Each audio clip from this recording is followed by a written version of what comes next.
Hi everyone, welcome to the Sugar and Crumbs kitchen. Well, we're in for a great night tonight because I've got Laura back in the kitchen. She kills me for this, but I always get her back in to do fudge and marshmallow because we just love it. So I have Simon on camera. Hi Simon. Hello. Laura's down there. Hi Laura. And I hope that you don't get fed up of fudge and marshmallow. I'm sure you don't. Now, we've shown you how to make fudge with flavoured ice and sugars for absolutely years, and we've also shown you how to make it up with our new product called Whipping It Up as well. But Laura's back in the kitchen, and the reason I've asked her to do these is because we have just launched our 5 new flavours today, and haven't you been going crazy for them already? They're amazing, so let me tell you about them, all right? So first of all, I've brought in sticky toffee pudding for fudge for Laura because I asked her to do this one because it's absolutely delicious. But and I didn't think any of these were appropriate for the fudge because they're a bit sweet.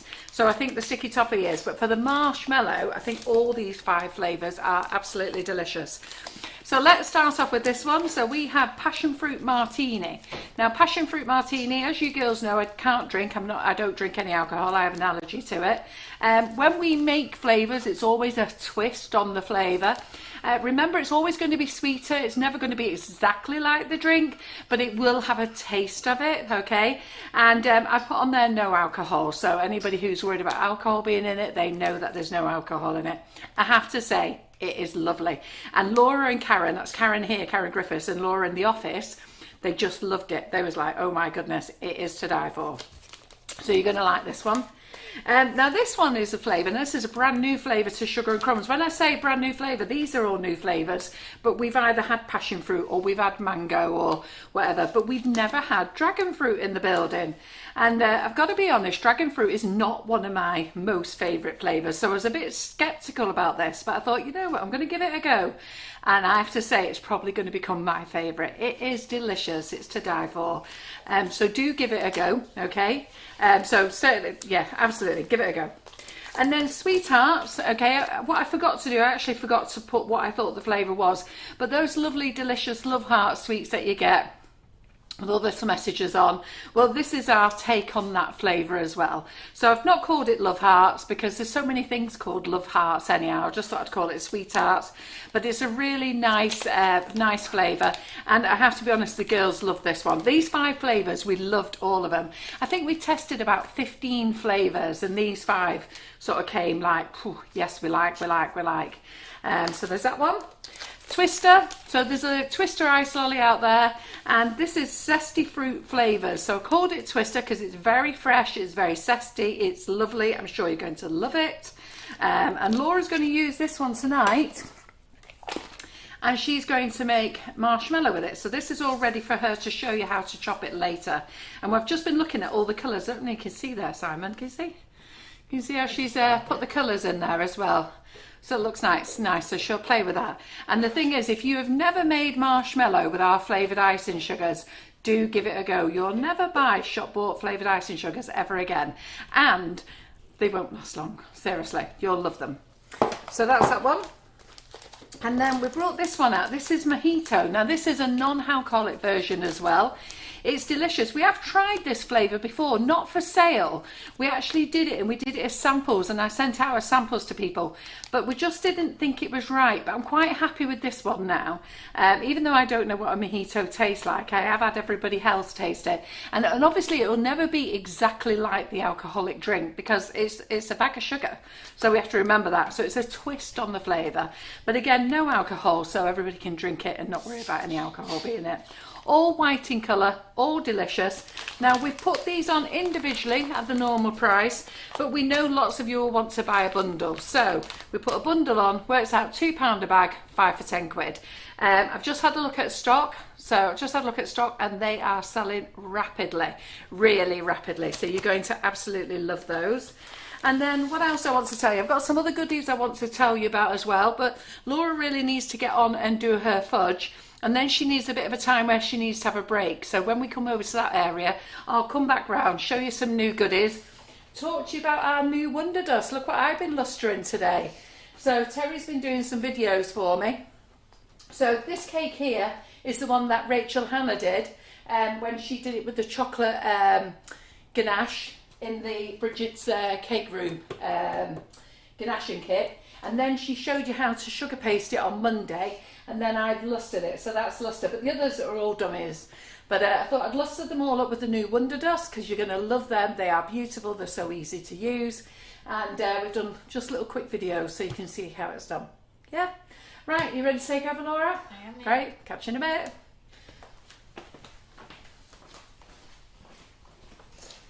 Hello, thank you, Mum, for my introduction. So we'll just quickly say hello to anybody. I don't know how many people we've got joining us, if anyone can see. Mum will be on comments in a minute. So as Mum's already said, I will be making fudge tonight, which I'm going to make using the sticky toffee pudding flavour and the marshmallows in the twister flavour. So I know a lot of you have already seen this demonstration loads of times, but I bet there's loads of you that still haven't tried these recipes, and you really need to. So this is for you. If you haven't already tried it, have a look tonight, see what you think and give it a go, because once you start making them, you'll be doing it all the time like me. So hello to anybody that's there. Still don't know who's there, but Don't worry. So I'm going to start tonight making the fudge. It takes about 20 minutes. It is a recipe that you have to stay with, so that's when I'm going to have a little bit of a break in between. Not that I'm going anywhere, I'm just going to be here mixing the fudge, but then Mum can talk to you about some of the other things while I'm just in the corner stirring away. So what we need for the fudge to start with is a tray, because once you start making your fudge, you can't walk away from it and start doing your tray and getting that ready. So everything that you're going to use needs to be prepared now. So if you're going to be using fruit in your fudge, or nuts or sprinkles or colouring or anything like that, that needs to be out on the side ready. So I'm just going to move these out of the way quickly. And We've got a great audience, Laura, 260 people at the moment. Good. Well, hello. So what you need is a tray. I normally use this size, but you can use any size that you want to. It's down to personal preference, but the smaller your tin, then the thicker your fudge is going to be.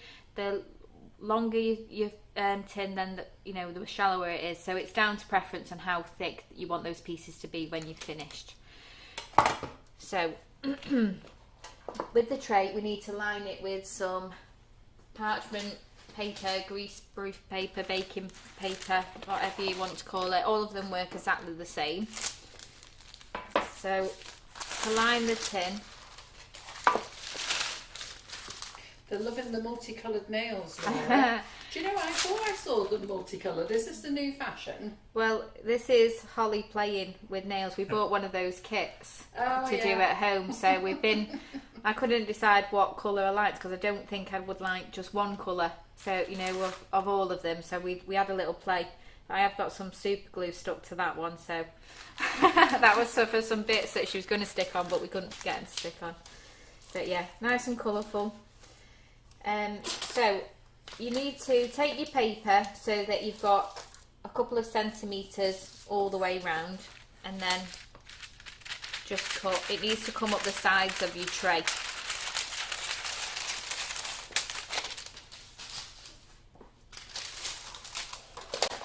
And then if you turn it over so that the roll is face down,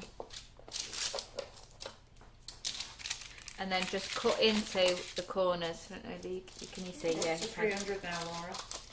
So just cut into the corners on that side, turn it around and cut into the corner again. This is the easiest way that I've always found to line rectangle and square tins, because then when you place it in, these little slits that we've done fold around each other. I didn't do it earlier with the ones that I've already made, because I had the tiniest bit of greaseproof paper left that I was just trying to make sure I got some of it in the tin. Well, they're saying it's nice to play, Laura, and they're wondering if you're going to be doing a bit of stirring tonight, Simon. No, oh yeah, Simon had to do it last time, didn't you, Simon? Oh, I don't know about stirring fudge. Just quit. I must admit, I thought about doing a stirring. Why? When does he do any stirring? And then I realised it's about you doing fudge. Last time I went overboard and did 2 fudges, do you remember, at the same time? Because I was trying to show you a chocolate one and another one, but we're not doing that tonight. We've learnt a lesson. One at a time is fine. So you need a heavy base pan. Heavy base just means that it's got this extra thickness at the bottom. That means that the heat's going to distribute evenly over your pan, so it's less likely that you're going to burn anything. So you need your chosen bag of flavoured icing sugar. We're using the sticky toffee pudding. A tin of condensed milk, own brand, any brand, as long as it's 397 grams. And then you need 150 grams of butter, which I've softened slightly, so I'll just go and grab that. Left it in the microwave. Okay, and then you need a whisk, preferably one that's quite strong. Some of them can be a bit springy. So we'll just set the hob on. Makes me nervous, this hob. Let's get it right. Function. Ooh.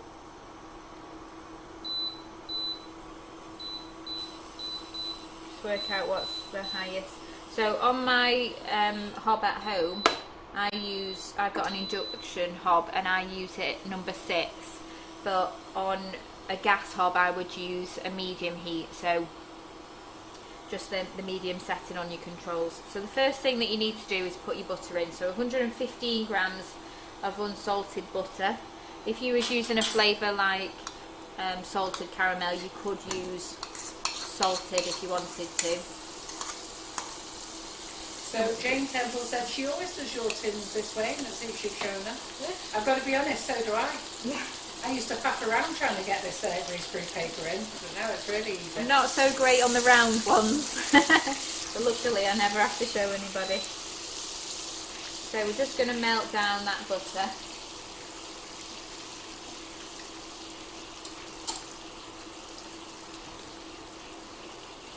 So we'll just let that melt down a bit. Open our tin of condensed milk. So once all 3 ingredients are in the pan, that's when we've definitely got to stick with it and we can't be going anywhere. So as I've said before, if Amazon comes knocking, you can't answer. He's going to just have to wait at the door, or somebody else is going to have to go, because you're going to have to look after your fudge. Was it 115 or 150? 115, 115.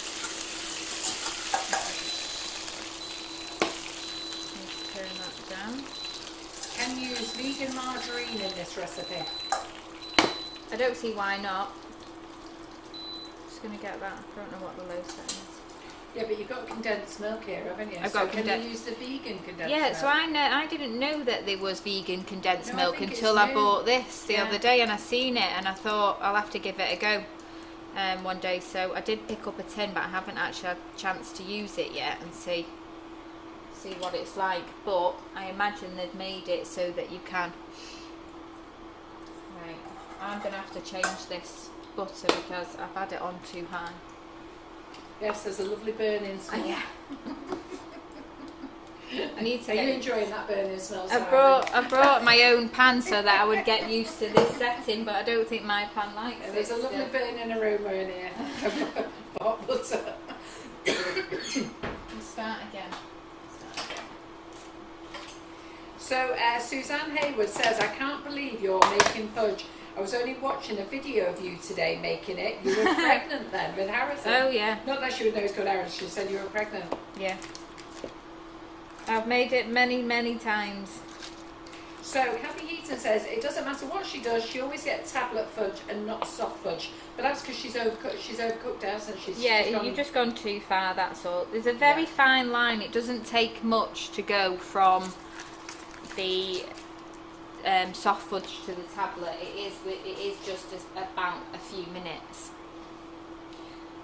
So let's start again with this butter, not have it on too high this time. I'm going to start low. things go wrong for me, especially when I'm using this hob. Brought my own. The tools, yeah. Well, you get used to your own, don't you? So we'll let that butter melt down again, and I'll just go and rinse this one out quickly. So yeah, it's 115 grams of butter, 500 gram bags of your icing sugar, and the 397 grams of condensed milk. But I'll definitely give that vegan one a go. I'll let you know. I've never seen it before. Just a minute.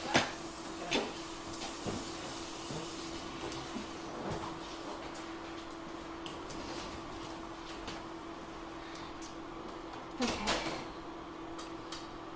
Right, so that's just going to take a few minutes. I'm not entirely sure what this function. I don't know what's the lowest. 60 is the lowest. And it goes up to, let's take it up higher.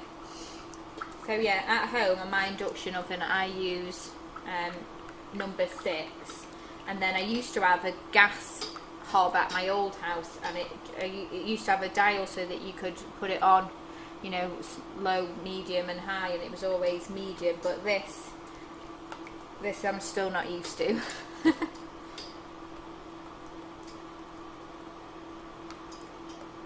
Okay, so as I was saying, I'll just quickly show you the other fudges while I'm waiting for that butter to melt down. I'm using the sticky toffee pudding tonight, which this is one that I've made earlier. Here, now sticky toffee pudding is a white icing sugar, so when it's a white icing sugar it's going to come out like this pale caramel colour. You're always going to get that colour if you're using one of the white icing sugars. Now this one, I've made 2 just to show you, because some people don't always realise that the cinnamon based ones like apple crumble and I think cinnamon swirl, they're going to come out this colour, which is this one at the back here. And it's just because it's got that cinnamon in it. So you can still colour it, but you're not going to, if you want to make your fudge pink, you'd be better using a white icing sugar than you would the cinnamon one, because you're going to get that darker variation. So I've just brought those 2 different ones. You can also use the chocolate icing sugars as well. And we're going to chop these ones up later so you can see. So we've got our butter melted and not burnt this time. So into that you're going to add in your full tin of condensed milk.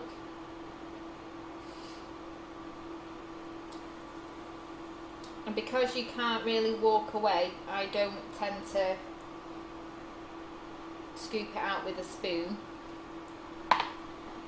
But there's plenty that comes out on its own, it's absolutely fine. And then you need to give that a good stir in so that they both combine together. So when you can't see that they're butter anymore and you can just see the nice creamy condensed milk, that's when you're ready to put in your icing sugar. So we'll just give that a few stirs. We just want to make sure that those 2 ingredients, because there's only 3 ingredients in this fudge, we just want to make sure that those 2 are well combined before we start to add in the icing sugar. Simon, have we got anyone on YouTube tonight? We have, indeed. Hello YouTubers. To take the mask off to do this. Yeah. Of course we have Jill Cook. Hi Hello. Jill. Hi Jill. Patricia Gaffney. Hi Liz Patricia. Mosley and Phyllis Hay. Hello. And hello to everyone at all our Hello to all Facebookers. our Facebookers, yeah, which Carol is out of the room at the moment. we don't know who you are, but I'll hello to you all. I'll tell you what, I'll get Facebook up and see if I can. Okay, so now you can see that I can't see any of the butter anymore. We've just got that, now it just pretty much looks like we've just got the condensed milk in.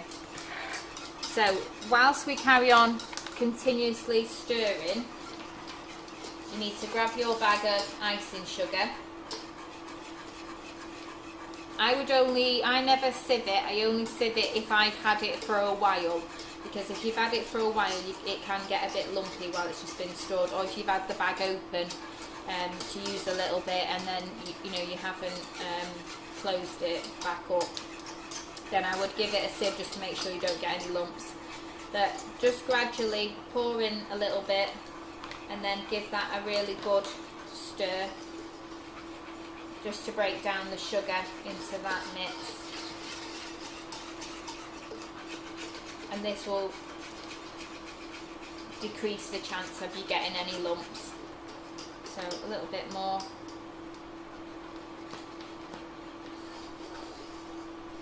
Make sure you scrape right into the corners, because anywhere that you're not stirring with your fudge potentially can just burn if it's not constantly being moved around all the time.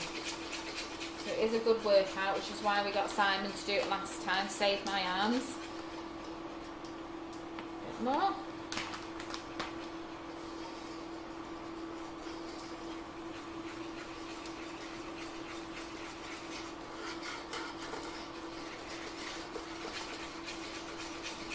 And as you add in the sugar, it starts to get thick pretty much straight away, so you can feel that you're really pushing against the mixture.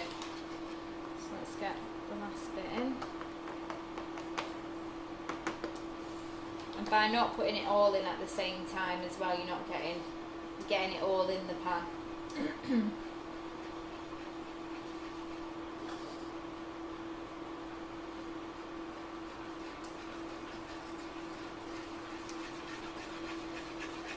I never use a sugar thermometer when I'm doing fudge, mainly because I don't want to clean the thermometer afterwards, so everything gets stuck to it. But I'm going to show you how to do the fudge and get it so that it's nice and soft.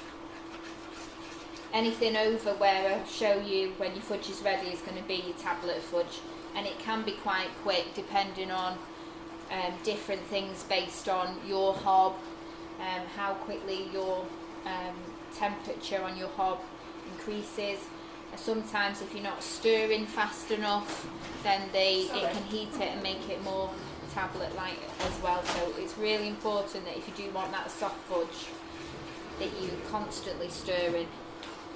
So in the recipe I've said that it takes 20 minutes, and that is from the moment that you've added in your condensed milk. So I don't count the butter, because you can kind of walk away at that stage, but from putting in the condensed milk to where you want it to be is roughly 20 minutes. But again, it's all about your hob and your temperature, but I'll show you when this one is ready. So I've just noticed that I've dirted this scrape board, so we'll just give that a quick wipe. So I'm just going to be here stirring in the corner. Now Mum's back, she can carry on, because obviously you don't want to watch me just fully stir this for the whole 20 minutes. Yeah. So Mum can show you some other things that she wants to show you just to fill in the gap, and I'll just be here in the corner being quiet, stirring away.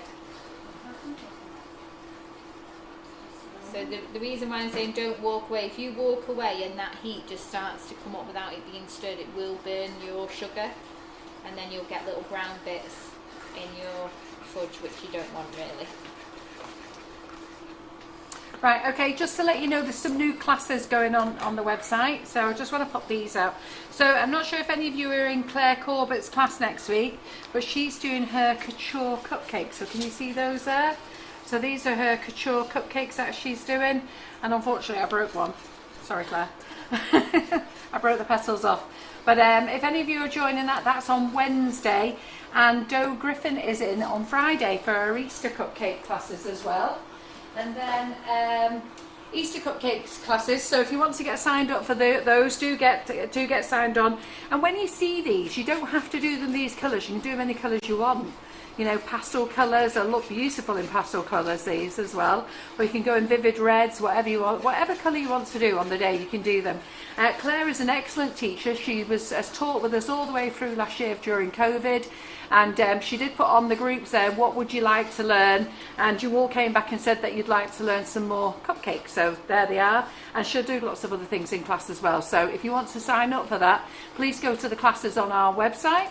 We're also pleased to say that Georgie Godbold is going to be back with us. So she's going to be doing 2 classes with us in May. I think it's the 17th and 18th of May. In fact, it is the 17th and 18th of May. She's going to be doing her mermaid class and her unicorn, an updated version of her unicorn cake. And I've done that unicorn cake and it's fabulous. Absolutely love it. So those 2 classes are on. And then what else have we got? We've got Hannah the Cake Illusionist class. There's quite a few classes on there going on. So let me get these out of the way. So I had a lady who asked me, could I just do a little demo about the new boards?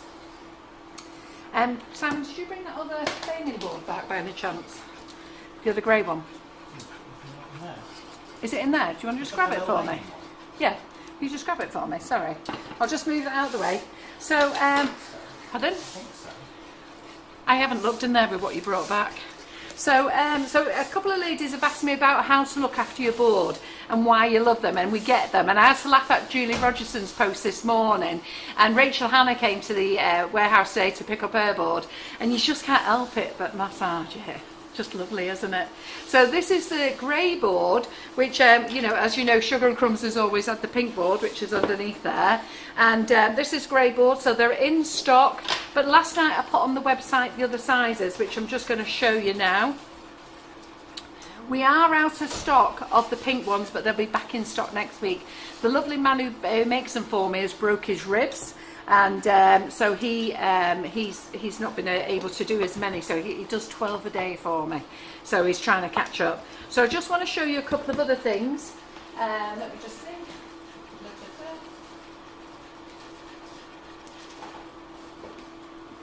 And then I want to tell you how to look after them. So we've also got the large one. So we've got the extra large, the large. Now you'll see that me and Karen in the kitchen, we have this big one and one at the side, and that's this one. So that's the large. So that's that's in stock. The medium is in stock, and we've changed our little sugar modelling board to a dual board, and it's actually bigger. So normally we used to do them.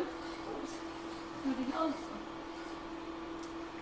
I've moved the location of my boards. Finger eight. Pardon? I'm getting finger eight. Are you? I think I've moved the location of my boards, haven't I? Oh, there they are.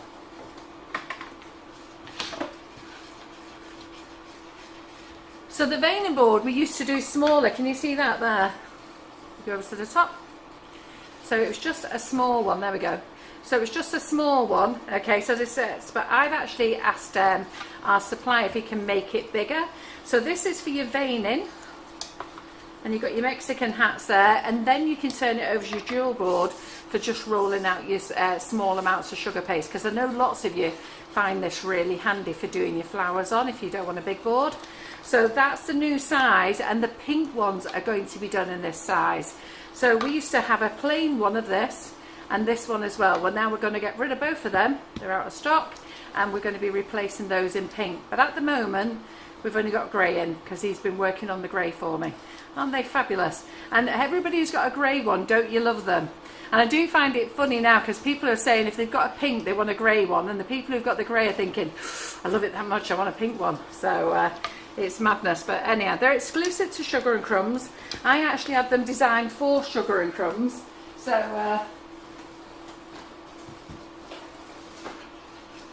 I actually chose the colours for them and have them done especially for us. But how do you look after the board? That's what a lot of you have asked. And some of you don't even know what this board is for, which I'm amazed. So it's for rolling out your sugar paste, so you don't need to throw down any icing sugar or corn flour or anything like that. All you need to do is when you unwrap your board, give it a wipe with a clean cloth, okay? If you want to use one of those antibacterial wipes or antibacterial spray, of course you can.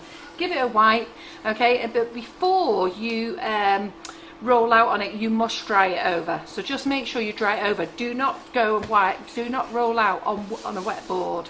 The other thing as well, if you go across it with your nails, you won't be able to see it, but whether it's pink or grey, you will see some little scratches in it. And that's not scratching the board, it's just the thing that's on the top there that helps it stop being non-stick. You can wash your board down as much as you want, wipe it down as much as you want, as often as you want, but to care for the board, I would rub a little bit of Trex or olive oil in it once a month. How many of you used to have a wok? I don't use the wok anymore now, but used to have a wok, and they used to say, don't wash it, don't put it in the dishwasher, wipe it out with wipe it out with kitchen roll and then rub it around with oil. Well, that's the same as this board. Not too much oil, not too much Trex, just a tiny bit in your hands, massage it in your hands, and then massage it all into the board. You can use the board both sides, so you know, you get plenty of use out of it. I always laugh and say don't cut on the board. You can cut on the board, of course you can cut on the board. And if it's only light little cuts, when you roll out your sugar paste, you won't really notice either. But if you accidentally cut on the board, okay, just rub some Trex in it. Just keep rubbing Trex in it, and it's like a little self-healing board. It won't rub out, but you will be able to fill in that little mark that you made on it, because husbands don't seem to love it like we do they? They just seem to come along, chop chop chop. If this was in my kitchen with John now, this would just be chopped up on for fun. Barbara Runcorn, who follows us, her other half, he went off one day and came back, and he came back with a lovely big bag, and it's one of those that you store jigsaw puzzles in. So for the big jigsaw puzzle, it's a big art bag for storing jigsaw puzzles or artwork in. Brought that bag back in. I think it was about 30 quid. I think you can buy them off Amazon as well, and she just pops that in now and pops it out of the way. We're very lucky here in the Sugar and Crumbs kitchen. We can just leave it out all the time. So just thought I'd tell you about that. But go on, tell me, I'll have a look at comments in a minute. How many of you just stroke it? Just nice, isn't it? Stroking it. And I know some of you have got it for your birthdays and stuff like that. Pardon? Is it just me who just strokes it? I was stroking it before without realising though, but I talk with my hands. You can't help it though. You can't, you just stand there like that, stroking it. It is lovely, it's nice to stroke. So, so there's that. There's a couple of new products on as well. So let me tell you about these. Just so you know, there's lots of new products going on over the weekend, but I'll tell you about them anyhow. But Karen Davies has brought out a brand new mould. This is on the website, and this is her, is it macram? Do you say macram? How do you say it? Macrame? How do you say that, Simon? It's like a knitting. Macrame? Is that how you say it? You know when people are doing that, like tapestry knitting sort of look, aren't they? Well, this is out now. It's on the website. It's available now. Karen isn't doing a live at the moment because in a few more weeks she's bringing out some additional elements to this as well. And then what she's going to do is she's going to come and do a live when they're all out. So she's just got this one out now, and it also, you don't have to just use it for that. Have a look at some of the pictures that I put on the website. So because you can use it for different things. So you can use them all for like little borders and textures and stuff like that as well. Really very lovely. So I think you're going to enjoy that mould. But as per usual, we love having Karen in the kitchen because she gives us inspiration, lots of ideas on how to use it. Macaron boxes are back in stock. The 24, I'll pop them back in stock tomorrow. They've arrived in the building. So the 24, there's going to be a new 12, and there's this one as well, the longer one. So then these two are not on the website yet, but I'll get them on as quick as I can. I thought there was an insert with that, but it looks like the boys haven't put it in. Or maybe there isn't an insert, I'm not sure. But I'll have a look, yeah? If not, I'm sure I've got some in the other warehouse that I can actually add to it. So that's that. And then what else do we need? Let's have a look what Laura's doing. Yeah, how are you doing, Laura? So, are you at that point yet? So it's very close with the mixture. This is how you know when you're starting to get really close. The mixture's really thick, and I don't know whether you can tell on the sides, but the mixture starts to come away from the sides. It's not sticking completely to the sides. When I stir it, it comes away. And you see how it breaks away off the side, and that's a sign that you're getting very close. But what we need it to do is do it on the bottom. This smells gorgeous. This is sticky toffee pudding, isn't it? This smells gorgeous. And sticky toffee pudding is a winter flavour, but we are going to keep it through the summer. And talking of that, we've got a summer flavour now that we're going to keep through the winter. We did keep it through to the winter due to demand. But lots of people have asked, can we start supplying it in the bigger bags? So this is now available in the larger bags, and that's strawberries and cream. You all absolutely love it. So a lot of you have asked me what the difference is between strawberry milkshake and strawberries and cream. I don't know actually, but they do taste different. I don't know how to explain it though. The strawberries and cream is The strawberry milkshake is like a strawberry milkshake. Yeah. It's just like going to McDonald's and getting one, cream, isn't it? It's just got that really nice creaminess. It's very light. It feels light. It feels, you know, fluffy. That's a.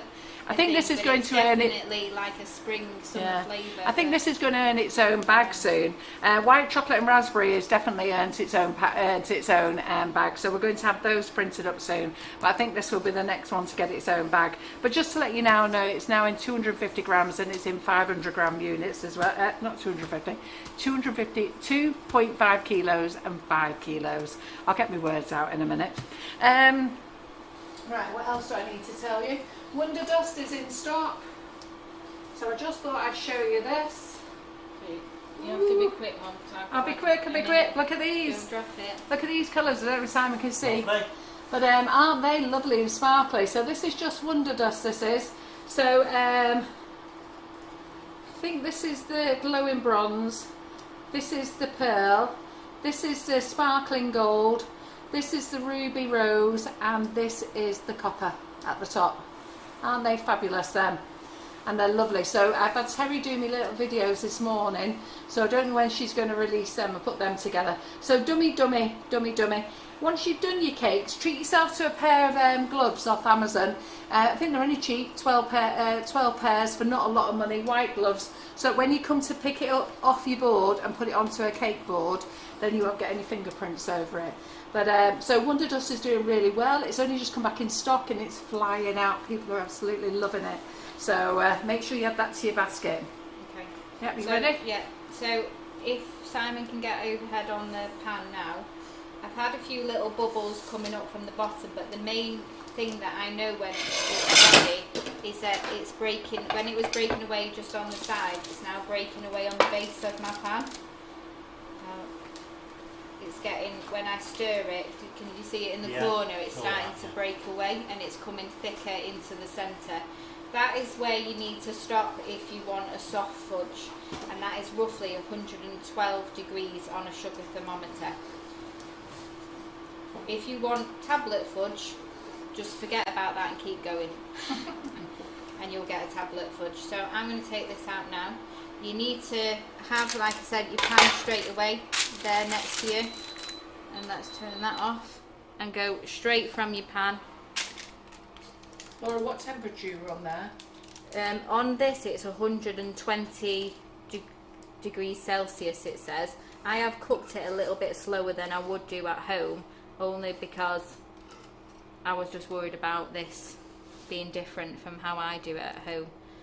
So it just gets slightly lighter the slower that you do it, but if you want to do it quicker, medium setting, and you'll get a more caramel colour.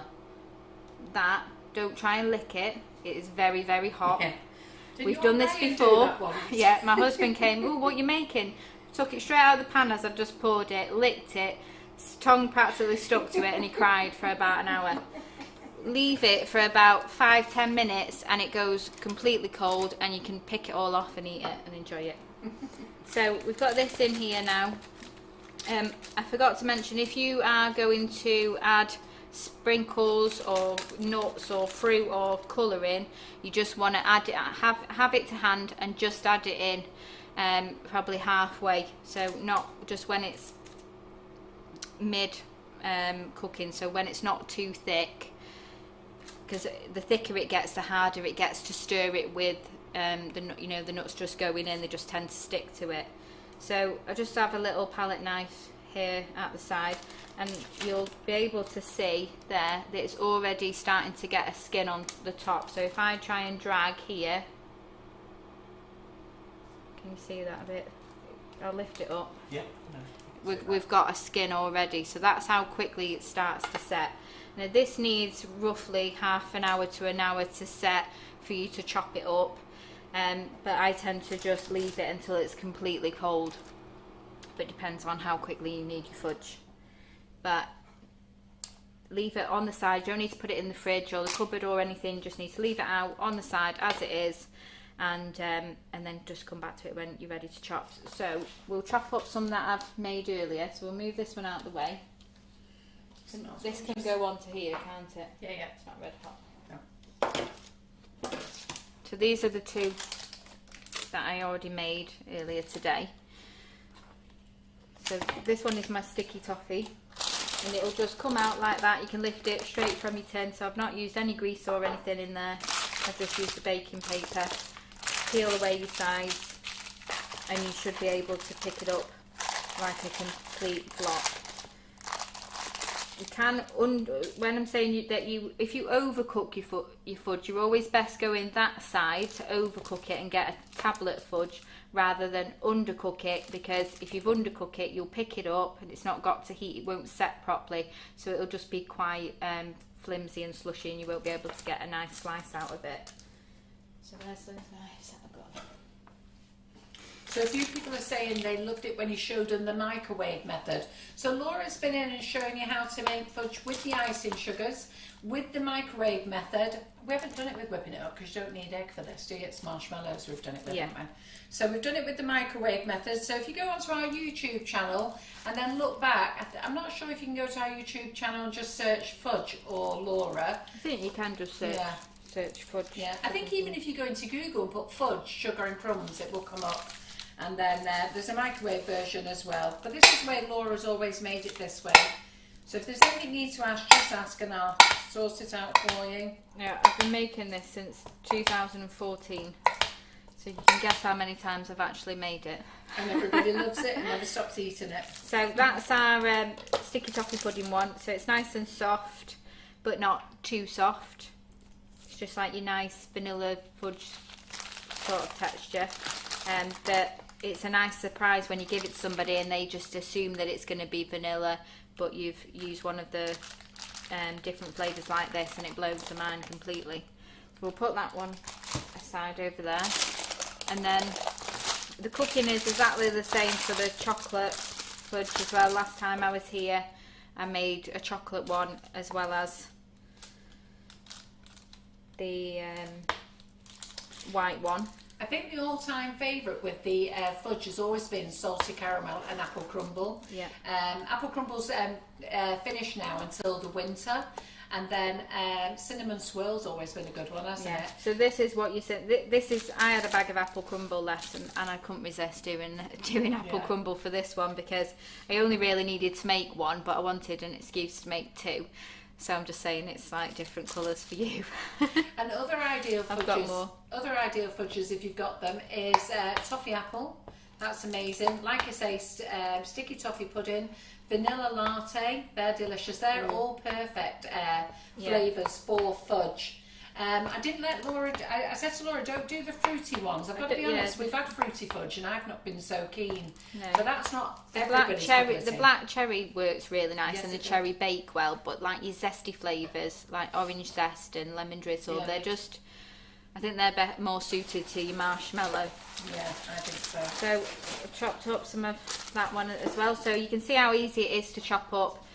When I make this for occasions, if I'm giving it away, it roughly makes 700 grams of fudge. I bag it into 100 gram bags and then put them in cute little bags and gift them to people. So you can use a cutter as well if you wanted to, for little hearts or flowers or anything like that, as long as it's a soft fudge. If it's a tablet fudge, when you cut into it, you won't get neat pieces like this. You'll get different variations because it's harder and it chops completely different. Super. Okay. Super. So yeah, the rum and raisin was delicious fudge as well, wasn't it? Oh yeah. That was nice. In fact, all the winter ones this year that are finished now, and quite a lot of those ones will be back next year as well. We've just finished them for now to get the summer ones in. So the rum and raisin and the Irish cream was delicious as well. Yeah. That was nice.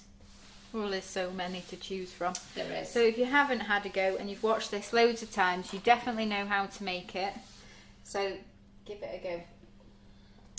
Right, so next we're going to make the marshmallow, which I've got here. So this has been made earlier today.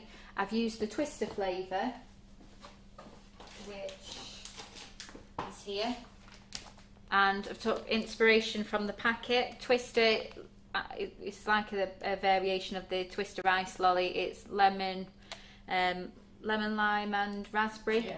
So I put those 3 colours in my marshmallow. Just want to see if you... I'm hoping that when I cut into it, you're going to see all those different colours. But I just thought it'd be a bit of fun to add a few different colours. So I'm going to do that tonight and show you how I've added those colours in. So for this, we'll just grab all our ingredients out ready. And I'm going to use this same dish. So for marshmallow, you do need something with quite a bit of height because it's a big fluffy mixture. So it's nice to have something that what can we put this So on? if you're going to use if you're going to do the vegan method, what would we use as an alternative butter? I'd probably say stork block. Would you say so, Laura? Try stork block? Yeah, they do a vegan variation, don't they? You can use your dairy free. You're just going to get a slightly different variation in colour, but overall, I think it does work really well. So I'm just going to chop this out here. So marshmallow is super sticky, which is why it's covered in this. So I'm going to use this same dish, trying to stop making so much mess like I always do. No, I can't believe that. I'm only using one mixing bowl tonight as well. We need you running up and down doing that 20 tricks. There's always something that I forget and I have to run off. Okay, so you need your flavoured icing sugar, some liquid glucose, which I just buy in these packs. They're 140 grams and you need 200 grams, so that's a pack and almost half of that. And then you need a packet of your gelatine. They come bagged in 3 sachets and you need 3 sachets. And then you need 180 ml of warmish water, which this has probably gone cold, it has, so I'll change that. And just your normal granulated sugar that you keep in your sugar pot at home. Okay, so I'm just getting everything out ready. You need a little brush that you can spread your oil, your vegetable oil there, some scissors and some cling film. So I'm going to get everything ready. So we're going to make it partly on the hob and then we're going to go over to the mixer as well. And then I've chosen these 3 colours out of Mum's. Slightly different to the ones that I've used there, but the 3 different colours to get that variation in colour. Okay, so I'm just going to run off and get some warmer water to get my gelatine started in there and go and grab that other pan. So I'll be back in a second. So Lisa Matusha says, if you haven't made the marshmallow yet, wait a minute, get it out. If you haven't made the marshmallows yet, do it. It's just too delicious. It's too delicious and so easy. And I agree. It's quite addictive actually. And I think all of you who have actually made marshmallows just absolutely love it. And you all say that you won't go back to normal marshmallows. And it's quite a nice thing to give as a gift when you give it away and you actually tell people you've made marshmallows. I think they're quite impressed with it.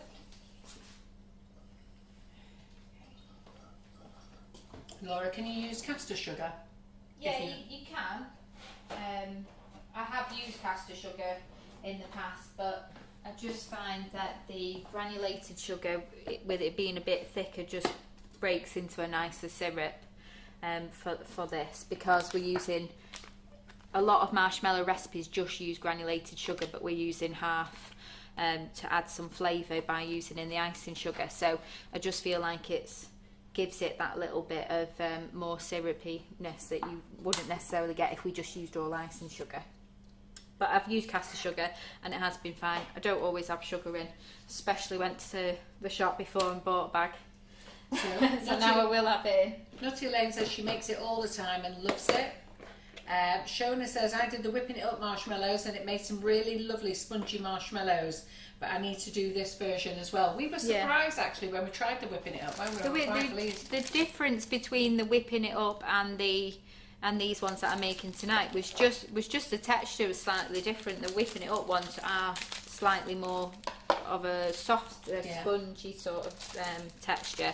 But it's nice to try different things. And I agree with you, Jane Temple. Jane Temple says, I actually converted a colleague in work who doesn't like marshmallows. It blew her mind. She loved them. I agree with you, because I think the packet ones, you know what, you eat a few of them, but then they become really dry. But I think once you've used the flavoured icing sugars with them, they're well, you're just greedy, eat them all. I'm just looking for a mini. What are you laughing at? Well, I'm greedy, I can't stop eating them. I have to send these home with Laura, I can't leave them here. I keep scoffing them. No one minds you sending stuff home with me. And Simon's had some very bad news today, this week. Haven't you, Simon? He's allergic to chocolate. I've never laughed so much in my life. Unlucky for you. So he's just come and pinched a bit of fudge just to see if he's allergic to that. Is that just you all right with your fudge? Got to test something. He's been so moaning. far, so good. He's been moaning all year about his stomach. Anyway, he's been testing things out, and it turns out he took some ruby chocolate home the other week. Last week, wasn't it? What was you making with it? Chocolate. Was you just using it in chocolate moulds? Like truffles. All right. So then he's been eating them, and then that turns out why he's got a poorly belly. Oh, never mind, Simon. More for us. Yes. Okay, so I've got everything that I need here. I've got another heavy based pan here, and again that's just to help distribute the heat evenly. Let me just answer a question. So what can you use instead of gelatine to make vegan marshmallow? Now we've tried loads of things and failed, so we don't know. Yeah, you can use the best one I found was the veggie gel, but the texture's very, very strange. It's not like these. It's just I don't know. If you're vegetarian or vegan, and you might be used to that, because honestly I couldn't eat a corn sausage for anybody. And I know that vegetarians always say, oh, it's gorgeous, these sausage, and I'm like, no, let's get me a real one. But it might be a normal texture to you. It's just that we like gelatine and we like these ones. But the veggie gel ones, it works. It definitely makes a marshmallow. It's just the texture's completely different. They taste nice, flavours there, but you'll never know till you try it. So if you are vegan, I'd still give it a go. You might love it. I just got a preference to the gelatine ones. Okay, let's get started. So I've got a bowl here, and I'm just going to get the sugar syrup started first. Oh, this is nice. So Karen Horn says she makes them all the time now, as her granddaughter loves it and keeps asking for it. She calls them smashmallows and says they are like pillows. They are. That's little soft pillows. Harrison doesn't like marshmallows. Does he not? No. I keep trying him. But he just won't entertain it. But when I said to him that I'm going, he said, "You're going to Grandma's and making cakes tonight. Is it your night?" So I said, "Yeah." And he said, "What are you making?" So I said, "I'm making fudge and marshmallows." And he went, "Bring me all the fudge." And he would eat it all if I let him. He's very excited for tomorrow. So Karen Breen dunks her marshmallows in chocolate. That's nice. Yeah, isn't that's it? nice. You can also do it with, if you were like using the coconut flavour, roll it in some like shredded, I can never say shredded coconut. Well, I don't know what Karen's making tomorrow, so we'll leave some marshmallow here tomorrow. She can dunk them in chocolate. Yeah. Just and you can put them in your yeah, and you can put them in your hot chocolate as well. I didn't mean that. You can we'll just get all the chocolate. Yeah, we could actually, Simon. We'll drizzle it in chocolate. Simon, I didn't mean that. I realised as I said it that didn't sound great, did it? So, what was I saying? Oh, you've lost me now. 200 grams of the granulated sugar in there. I'm going to add in 200 grams of the twister icing sugar. So the recipe is on our website, and it's under a few different variations of flavours, because we find that people search a lot by the flavour rather than just searching fudge. But if you search fudge, all the different fudge recipes come up, but they're all the same. We've just made them so many times in different flavours and had different pictures, and to help you find them easier, we've put them all on there. This smells amazing. Oh, that's gorgeous. Oh, it's like I've just opened the freezer. They're all feeling sorry for you, Simon, but they are saying it's more chocolate for me. Yeah. And Anne Reynolds, I have to agree with you. I made the chocolate biscuit cake yesterday and I can't leave it alone. Oh. Made a huge amount. Well, I have to say, I had a slice. Was it about 2 weeks ago? It was 2 weeks. It was 2 weeks ago, and I came, and Mum sent me home with half of one of the cakes. I was nibbling it on the way home. I was nibbling it the next day. I was like, kids, just take it away. Well, I sat and had a slice here, and Simon sat and watched me, and I thought, you'd be thinking, you greedy. It's just one of you just can't leave it alone. Did it have Maltesers in it? Yeah. It's so good. Yeah, I get, when I really like something, I don't want anyone else to have it, but at the same time, I know that I'll eat it all if they don't. So I'm like, just take it quick before I change my mind.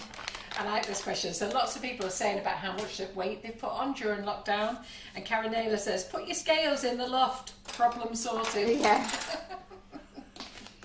Okay, so we've got 200 grams of the granulated sugar, 200 grams of the flavoured icing sugar. Just give them a stir together and then put them straight into your pan. And then into that, you're going to add in your liquid glucose. So these are 140 Oh, God, that grams. smells gorgeous. God, I haven't got the empty bowl. Don't know it in that good, Matt. You smell that, Simon? Smell that? I'm not snorting. Icing sugar. But join Jazzy, in. isn't it? Join in. We all do it, Simon. We all have like a good sniff. Oh, my God. That's Twister, is it? Yeah. Oh, Yeah. God, that's gorgeous. So if you're Do you want to using... just smell it? Just smell it. That So- smells nice. Oh, gosh. I never weigh this out and Oh, I've never tickle had your any nose. problems, but it is 200 grams. It's so sticky that you're never going to get all of it out, but I find that if you open up the top and sniff the sniffing and snip off the bottom, it's much easier to just push it out. So we've got my half of one from what I used earlier, and then we need the full one. So I just need to undo the little cap, peel off this little label. Well, you want to make them. I know some of you, and lots of you are saying that you have made them and absolutely loved them. And there's some of you who said you've not tried it. Seriously, give it a go. Laura's been making these for years, and she always says to me, Mum, are you sure they will not be fed up with me doing this? I go, no, come back and do it again. I don't mind making it because I get to take a lot of it home, and the people that live near me don't mind it at all. But it's just I just don't want you to get bored of me making things. But I do know that we do have, you know, a lot of new people that might not have never seen it before, and I think it's one of those recipes that you want to get round to as well, and then you forget, and then you don't do it. But then when you see it again, it makes you think, oh, I've still not done that, I'll get it done. And it's really nice to see that after I have done it, there is always people that go into the group afterwards and say, look, I finally made it, and put the pictures on. So it is good. I think it's quite a nice thing to say when you share with your friends that you've made your own fudge. Oh yeah. And you've made your own marshmallows. I think they're really impressed with that, aren't they? Yeah, I mean, I think definitely. I think your friends like it when you make cake, but when you've made your own fudge and marshmallows, it's like, wow. Yeah. So, Simon, they want to know, are you allergic to dairy? No. No, just gluten and chocolate. Just the good stuff. Sorry for laughing. Where's that tablespoon? There it is. Okay, so 3 tablespoons of water, just straight out of the tap on top there. Angela Grabbo says that after she made the biscuit cake, she had to call her son to come and take it away. She ate a quarter of it and then 10 minutes, and that a quarter of it in 10 minutes, and that was an 8-inch cake. I'm with you, Angela. We couldn't stop it. I sent some home with Karen Griffith. Well, Karen made it, and there was enough for a full-size one and a half tin. I said to Karen, you take that one home for your family, and she said they just nosedive straight into it. I had some here and shared it with you and the kids, didn't I? Yeah. It's just so bad. It's so good, but so bad. Okay, you don't really need to stir this. I'm just going to keep it on low till it starts to melt down a little bit, just because I don't want it to burn. So I've just got it on a low setting. So I've got 180 ml of warm water here, and we're just going to add our 3 packets of gelatine straight into there.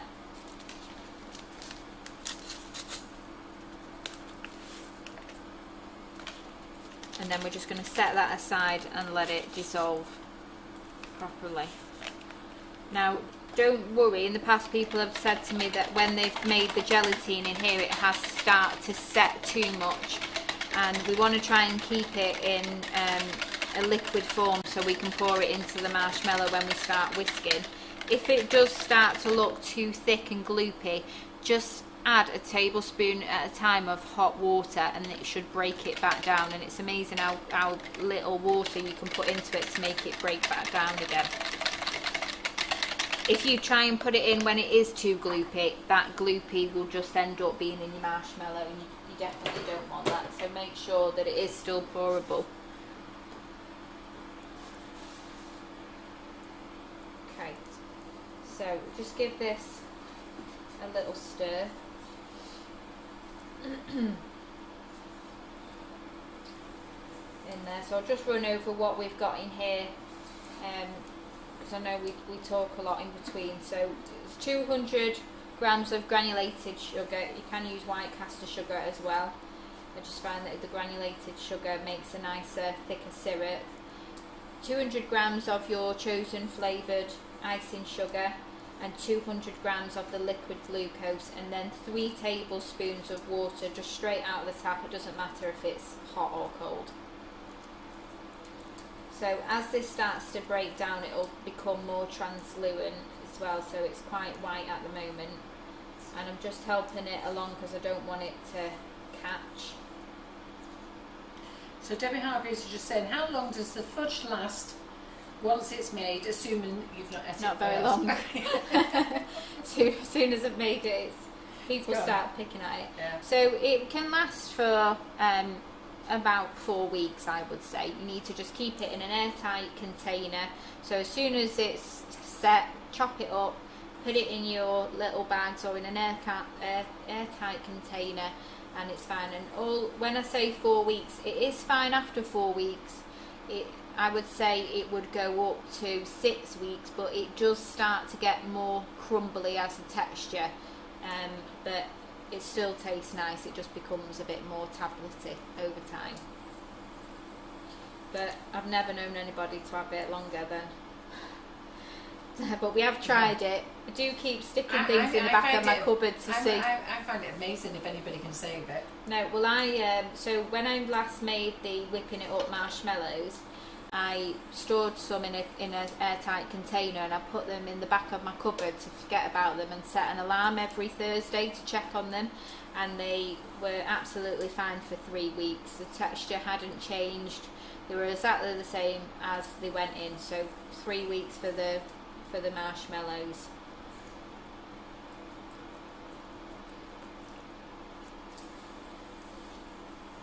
Okay, so what we want this to do is heat up a little bit more, so I'm just going to turn it up now. So Julie Hayward says, poor Simon, I sympathise with you. I am also celiac, but I would pig and die if I was allergic to chocolate. I don't think Simon's very happy about it either. I'd be terrible. I'd just still want to keep eating it. Can you buy like chocolate that doesn't have, you can buy like dairy-free chocolate and things. What is it in the chocolate that you can't have? Don't know. Cocoa. The cocoa. Well, you got no chance then, Simon. Okay, so as it starts to heat up, so again, I have put the temperature measurements if you want to. If you don't, some people don't feel too confident the first time that they make the fudge or the marshmallows, so I have put all the temperatures on there if you want to do it with a temperature gauge. But over time, the more you make it, the more comfortable you get with just knowing when it's ready. So I'm starting to get little bubbles in here. When I start to get these bubbles in my pan, it's roughly about 5 minutes from when those bubbles started to when I'm moving it over to my mixer. So we're just going to let that stir and just gradually keep heating up.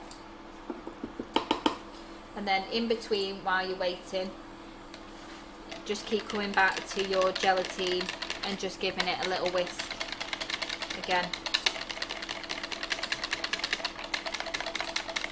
And the longer that you I always have gelatine in my cupboard just ready to use, so but I do find the longer that it is in my cupboard, the more likely it is to get more crystallized quicker when I'm using it.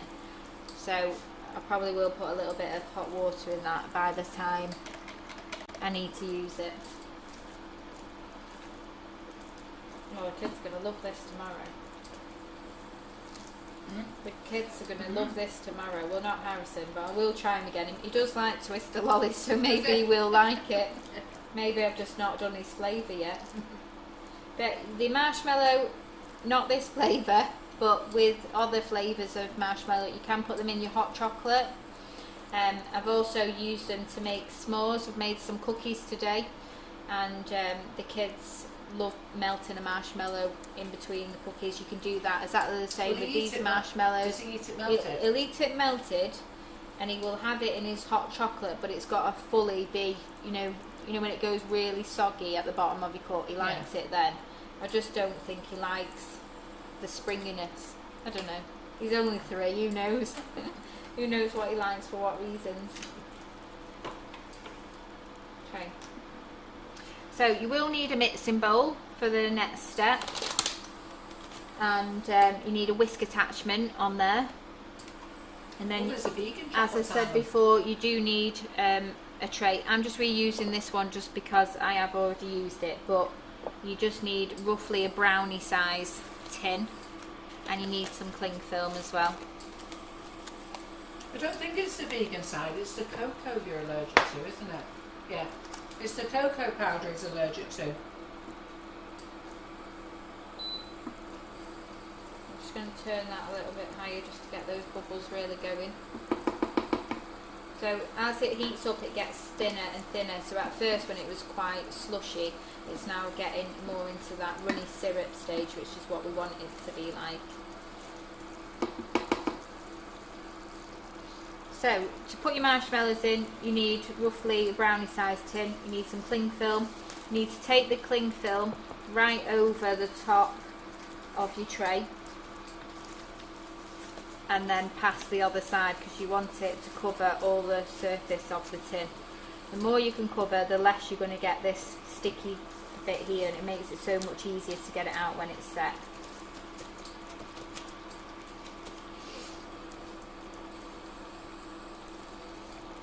I'm just going to keep going back to this because we are getting there now. So it's really nicely bubbling along. Simon, goes on the overhead.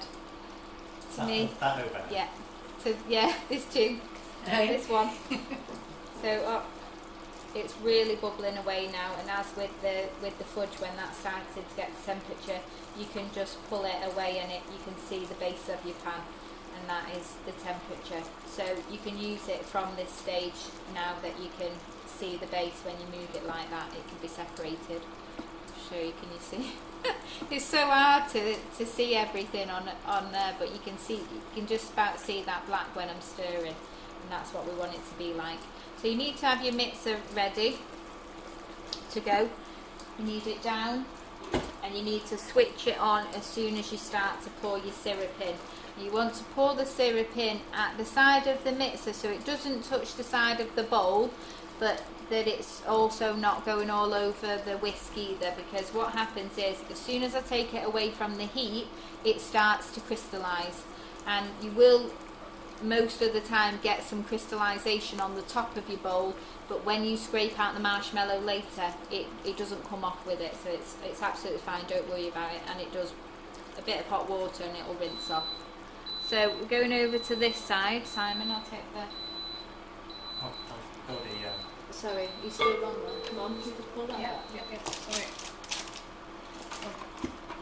And that's you there, Simon? I'm sorted already. Look. You there? Oh, Right. I've already done it. So we want to turn on the whisk, and then I'll try and come around this side. No, wrong side. Where's it looking? There. Yeah, there we go.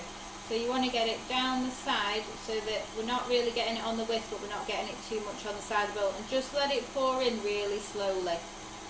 So think of what setting have I got it on there. You just want it on quite a low setting to start with. And once we've got it all in, just keep pouring till everything's in. Again, do not try and lick the bottom of this pan or the spoon. Warning.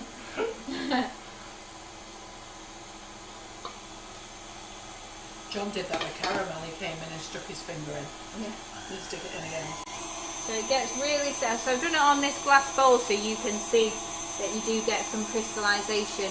It doesn't, you don't need to worry about it at all. It always does that because as soon as it touches the cold surface of your bowl, it starts to cool straight away. But don't worry about it at all. First time I did it, I was in a massive panic and I was just like, what have I done wrong? That smells gorgeous, doesn't it?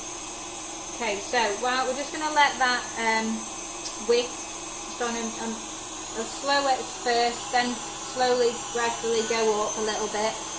Come back to your gelatine. So I'll just show you my gelatine has gone quite gloopy and thick while I've been waiting for my syrup. So I'm just going to grab a little bit of hot water and I'll show you that it does start to come back to. I'm trying to show you all these things because I don't want you to do it and think I've done something wrong. You haven't done anything wrong, it's just little things happen and you can't control them, but you can fix them. That makes sense. I'll grab a bit of hot water.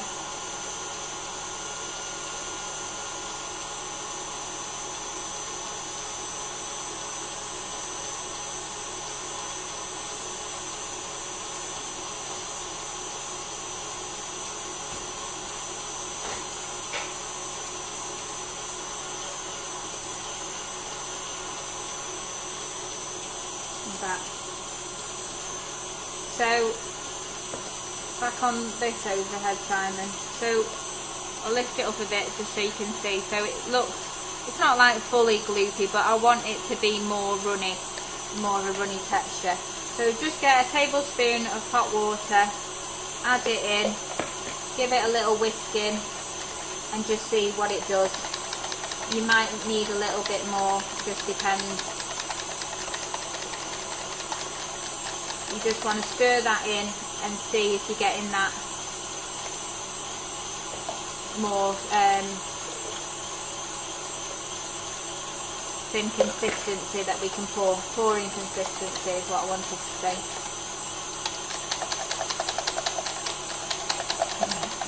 And it's just because while it's sat there, sometimes you can do it and it doesn't set for ages, but then other times it sets straight away. Okay, so I've got it nice and runny there again, which you'll see in a minute when I put it in here. So back to the mixer. Sorry Simon, giving him all the work tonight. When it goes in it looks quite clear, the liquid, but then it starts to get whiter and whiter the more we whisk it. Once it starts to look white and quite thick, that's when we're going to add in our gelatine. So again, we're just going to pour that in down the side. Just do it really slowly. Could you heat the gelatine in the microwave with water to get it liquidy?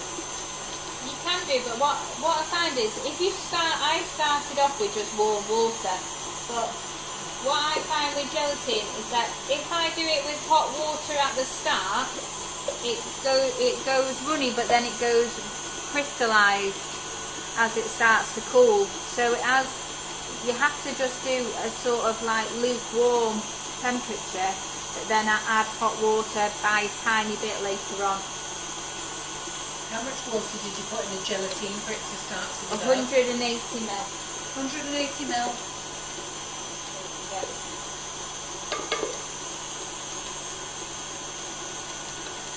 So once you start to add in the gelatine, it does look quite watery.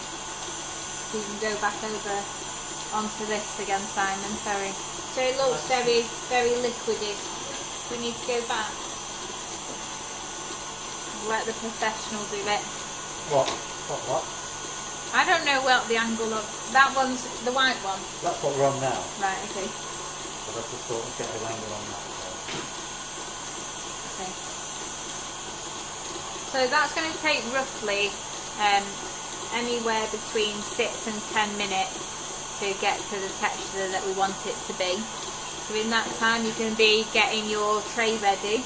So as I said before, I've took the cling film over, but then I want it to go a little bit over on this side as well. Grab some of your vegetable oil and just pour a little bit into the pan, and then I just use my little brush and spread it all around the corners. The more you can get on around, doesn't affect the taste of the marshmallow in any way. That's why I use the vegetable oil or the sunflower oil. But the more that you can get on the sides of the cling film, the easier it is to take it apart later on. So you want to coat all that, coat the side up here, on here, and then brush across, because this is going to go over the top of the marshmallow.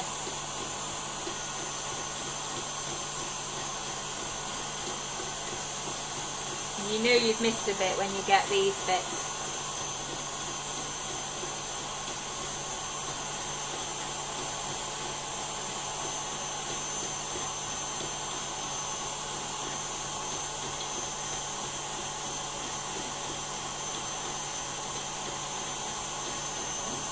So you do need to stay with your marshmallow as well when it is mixing, even though it does take 6 to 10 minutes. You do need to keep coming back and keeping an eye on it, because you can over mix your marshmallow. And when it's over mixed, you've got no chance of getting it out of here, because it gets to the point where it's nice and thick and it's holding its shape, and but it's still running. That's what we want it to be. But if it goes past that, it just gets super sticky.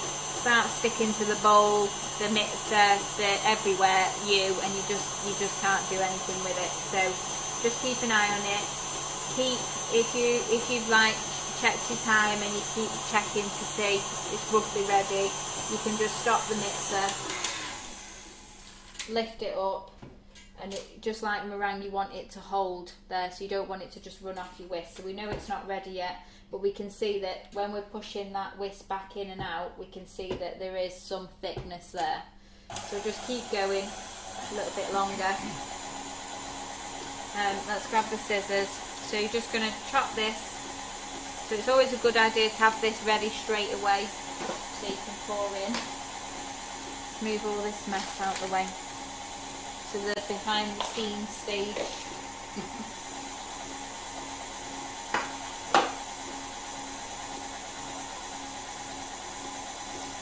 And I then have to say I love the smell. I do. That's When I was making it today, and I normally chop it up before I come, everything's normally chopped and ready, but I thought I'm not going to do it, because as soon as I chop it I start eating it.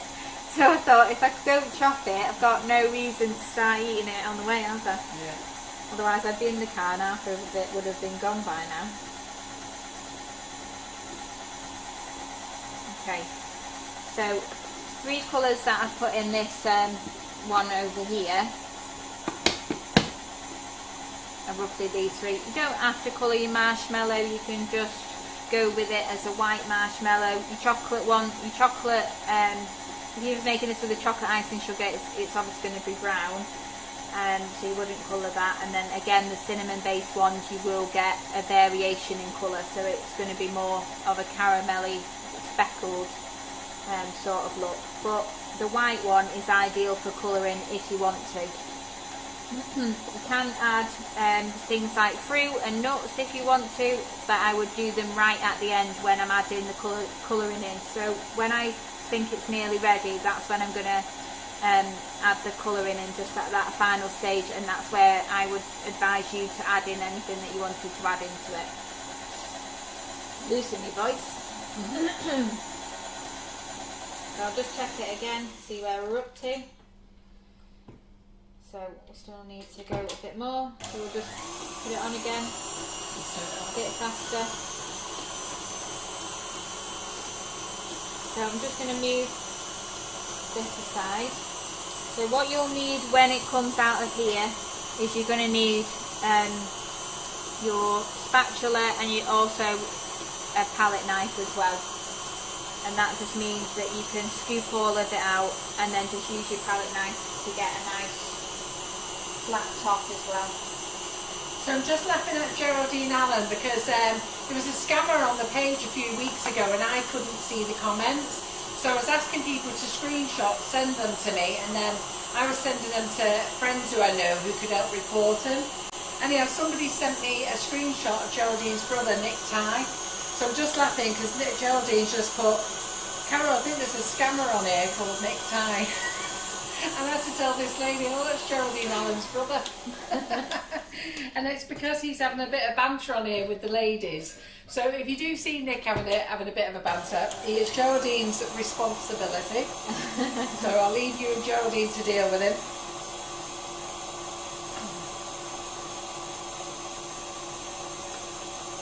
So now that I've turned it up a bit, I can see that it is getting thicker and it's getting more of that marshmallowy It's sort of mixture. texture. It's a funny mixture that sometimes you just have to Yeah, turn it up. just if you're worried and you're not sure, the best thing to do is just give it a few little mixes, just speed it up a little bit, let it mix, and just keep checking it until it starts to hold its shape.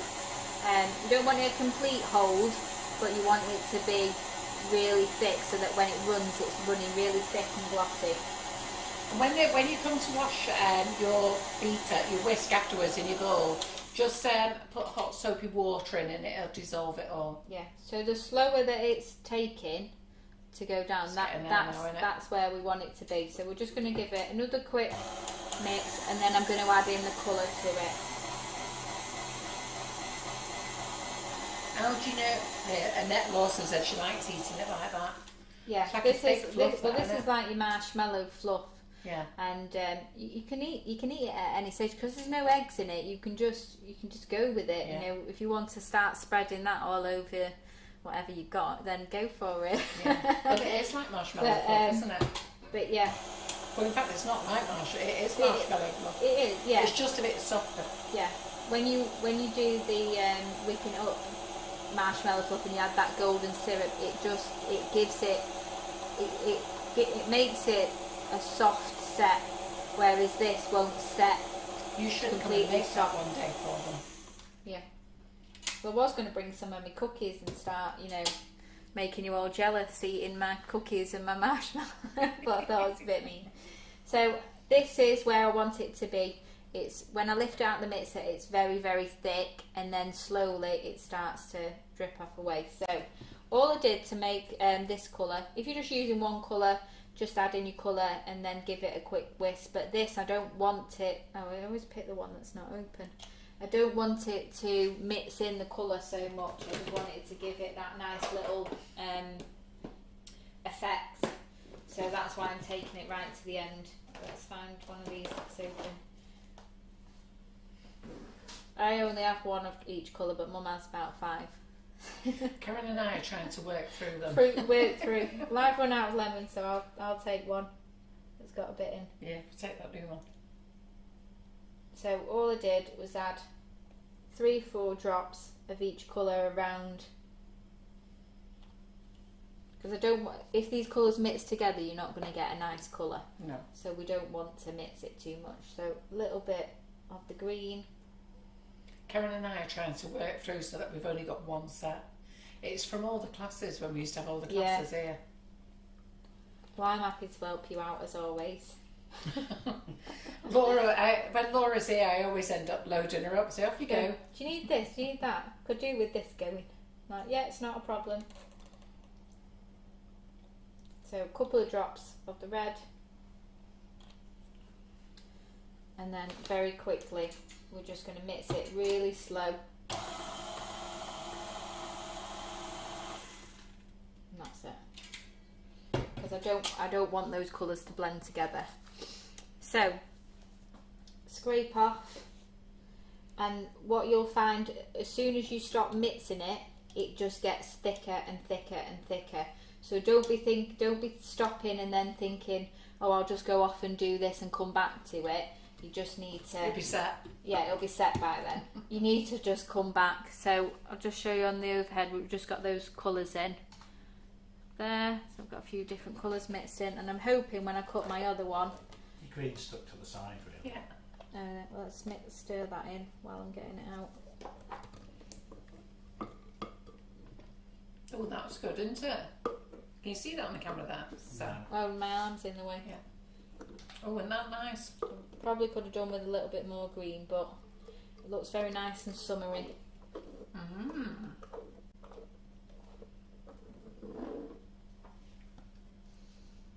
And then just scrape it down the side of your...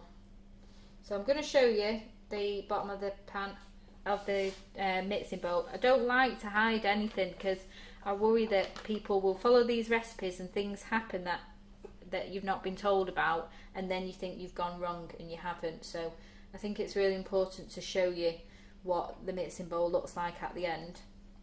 And it's all just because things start to set at different times. So let's just get the rest out of that. And I think the first time I made this, my mum looked at the bottom of my bowl and she was like, I'm never going to get that out. And I was like, it came out, just a bit of hot water out of the kettle, and it comes out straight away, just dissolves. So where's that? Oh, no. I bet Annie wish she had smelly vision. It smells gorgeous. This is the new flavour twister that we've just launched tonight. So you'll see that it's already starting to set while I'm trying to spread it out. Karinella says it looks very peach Melba-like type of colouring. I think we just needed a little bit more green. So your main side that you've put all the vegetable oil on, that wants to go over first, and just tuck it in the sides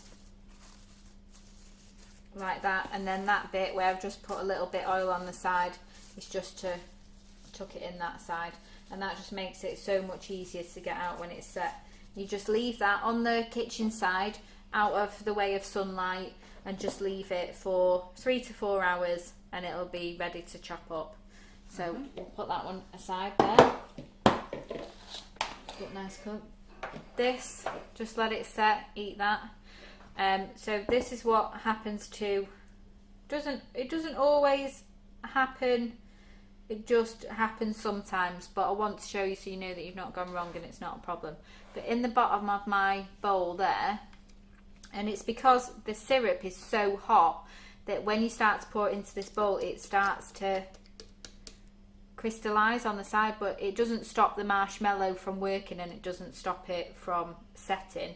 It just leaves this little bit on the side. But boil your kettle, pour that in, and it's gone. It's not a problem. So don't worry if that happens. Okay, let's move that out of the way. And then, Do you want to set that off there? Should we before it stick starts some hot dripping. water on it? Yeah. I was gonna- Here, I'll go stick hot water. What was that, yours to lick, is it? Yeah, stick it in there.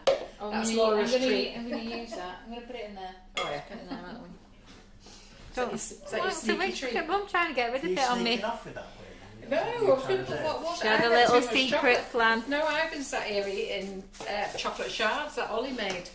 Okay, so this is the set one that I made earlier today with the twister flavour as well. I've got it stuck to my jumper. And I'm going to show you what to do with it once you've set. So you can see that it's peeling away really nicely from the cling film. And I can pick it up. So it does feel really wet and greasy when you open it, but it's just because it's had that oil on. But what we're going to do is, in the recipe, just read it through, but 50 grams of the icing sugar goes into this stage, so you're only putting 200 grams into the mix. So where's that bag that I use? There it is. So you need to add, so this is for the coating, 50 grams of the icing sugar. And you can just use corn flour if you wanted to, just corn flour, but I just like to add a little bit of icing sugar into this stage as well, just to give it that really nice extra flavour. So Atusha, you can make the marshmallow with any of the flavoured icing sugars. So any of the flavoured icing sugars make delicious marshmallow. It's just that we've launched some new flavours tonight, and I sent Laura some and asked her would she make some for the live tonight. So we're just sort of saying like what really goes well with marshmallow, really. You'll definitely have your favourites that you like once you start making them. Like, I love all the fruity flavours with the marshmallow, but when it comes to the fudge, I like all the more caramel flavours or the more wintry flavours. I love the coffee with it as well, the vanilla latte. Vanilla latte is my absolute fave. Yeah. But the kids don't like that one. Do they not They like that they one? like all the other flavours, but not like the one that I love the most. Do you remember when we used to just make just coffee? We used to make loads of it Yeah. then, didn't we? Yeah. We used to make coffee one. We stopped selling the coffee because it wasn't that big a flavour, but we sell the vanilla latte now, toned it down a bit, and everybody loves that. But the coffee one, we used to take it to the shows. They used to go mad for it, didn't they? Yeah. It was always the one, the taster that we gave you last, wasn't it? Oh, I miss all the days when we'd eat all the fudge and brownies that we had. So Shona, I'm not quite sure you've got there. I've still got quite a bit of corn flour and black cherry flavoured icing sugar mix left. Any suggestions of what to do with it? Do you mean from when you made marshmallows last time? From when you've done this, there is left over. Because the reason why I say 50 grams of each is because sometimes you can't necessarily say how much is going to stick to the marshmallow, so it's always better to have more than to have less. But if you don't want to use all your flavouring, then you could do 75 grams of the corn flour and just do 25 grams of the icing sugar, or just do it in stages and just do 25 grams of each, and then if you run out, just make a little bit more. But you just never know how much you're going to use, so you want it's better to have a bit more than a bit less. Just put it in an airtight container and make them again. Use it for your next match. Okay, so I like this bit, me. this is where you always disagree with how I Just do turn mine. it over on the other side so because I think you see the colour. This is a bit like sugar paste. Ooh, so you can see how light and fluffy that is. This is a bit like sugar paste. The colour on the other side's better. Yeah. Look at that there. There we go. So I'm hoping that like marbly sort of effect comes through. When I started mixing it today, the green and the red started to mix, and I was like, oh, don't go too dark. So Mum has her way of coating this. Yeah, I had my way. But we'll do Mum's way, because otherwise I'll moan. she'll moan about it and say, do it my way. Show them half and half, Laura. Show them your way and show them my way. And then they can decide. I don't know, somebody else was making it in the kitchen once and I went, why are you doing it like that? And they said, Why are you making it hard doing They said, that's how Laura makes it. I said, oh, yeah, I'll do it this way. It's easier. There's always a Carol McFarland way. Yeah. There's always an easier option of Mum's. Okay, so vegetable oil that's on the brush there. Just coat your knife in it. It makes it so much easier to chop through your marshmallow. You might have to do it a few times, but it is super sticky, and that's why we coat it in the icing sugar corn flour mix. So do your way So first, my way is to chop the desired slices. Desired slices. To your personal preference. Do you want to get another chopping board further down? No, I Could won't, you get I won't the, chop on the board. Could you move the chopping board slightly closer to you? So To me. Am I was doing gonna it say, too far she's away? miles away. It's only because I've got this big tray why have you got the big tray there? to show them Mum's way. Oh, well, that's a Otherwise, fascinating she'll way, say, isn't it? "Where's the tray?" You can put it in the bowl my way. Yeah. You can if you chop it up first. No, you can put it in the bowl my way anyhow. So I do. basically, I don't put it on a tray. Mum gets this like this, wibble wobble, and starts dunking it in here like a big biscuit in a cup of tea. No, we don't do it like that. Don't we get my way's much quicker. We'll let them all have a go. You know what So, you should all do? You should what all I do did- it, and then you should all do it both ways and tell us which way you like You best. always So- get an extra step. I chop my pieces in there like that. And Mum's way ends up my way anyway, doesn't it? Let's be realistic. So I chop all my pieces up into little Yeah, but bite-sized you have to keep pieces, greasing the knife your way. and then coat them in there. She hasn't told you that you have to keep greasing the knife her way. Can you grab me one of those big bowls that you've got down there? So coat them all around. You need to make sure that it's all the way round, because if it's not coated, the sides that aren't coated stick together, and we want to make sure that they're individual. So coat them all the way round, give them a little shake, and then put them in your bowl, and then they disappear. I just had to try it. That twist is so nice. You've been waiting for it all night. Yeah. The smell.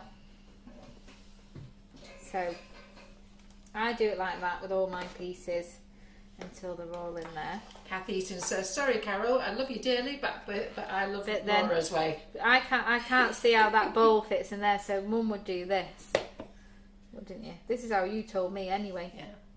I'm the one that makes marshmallows, but Mum thinks of the ideas. And then she coats it that way, and then that way, and then that way, and then the sides. It's easier to cut.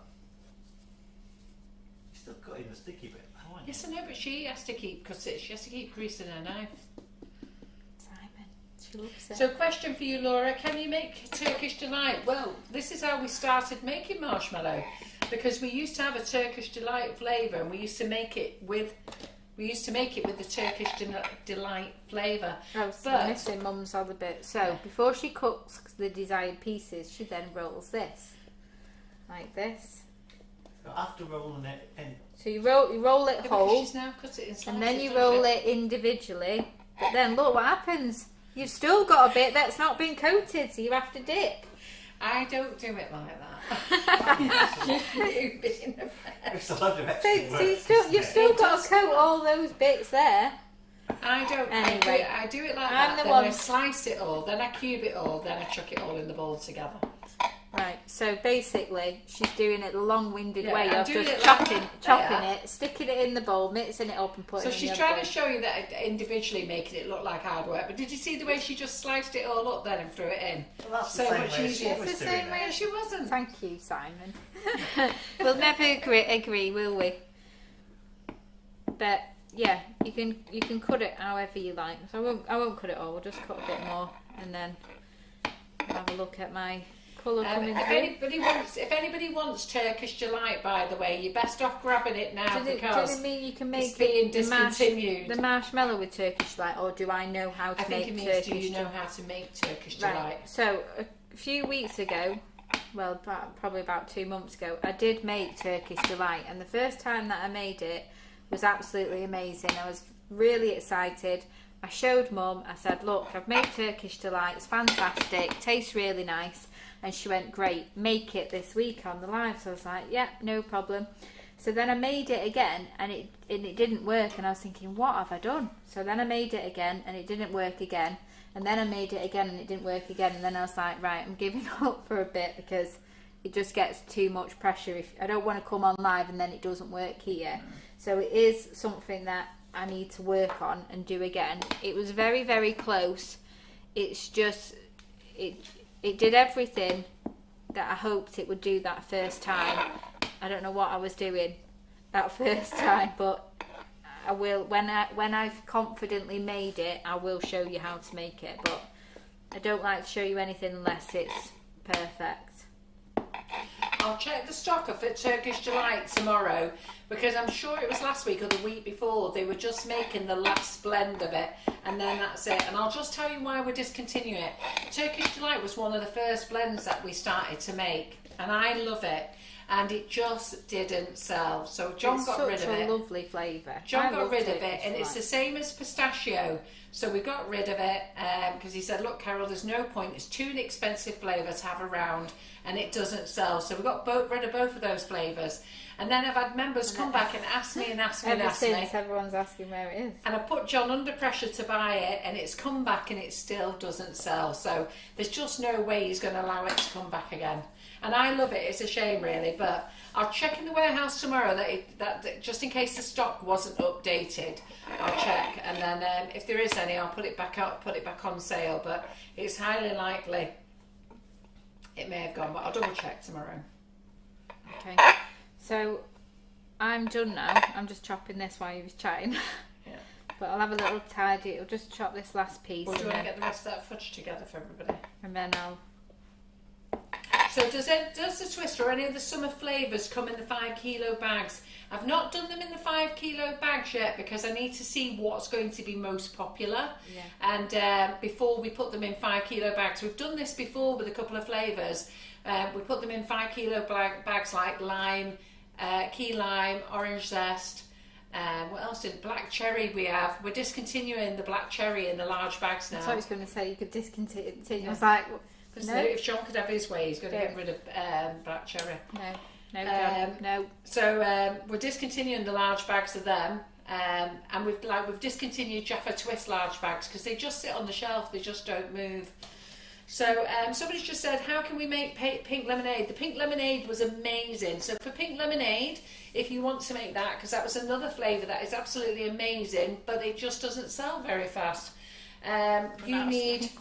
You need a bag of raspberry ripple and you need a bag of lemon drizzle. It's 2/3 of a bag lemon drizzle and 1/3 raspberry ripple. Right. Have a quick tidy up and a recap.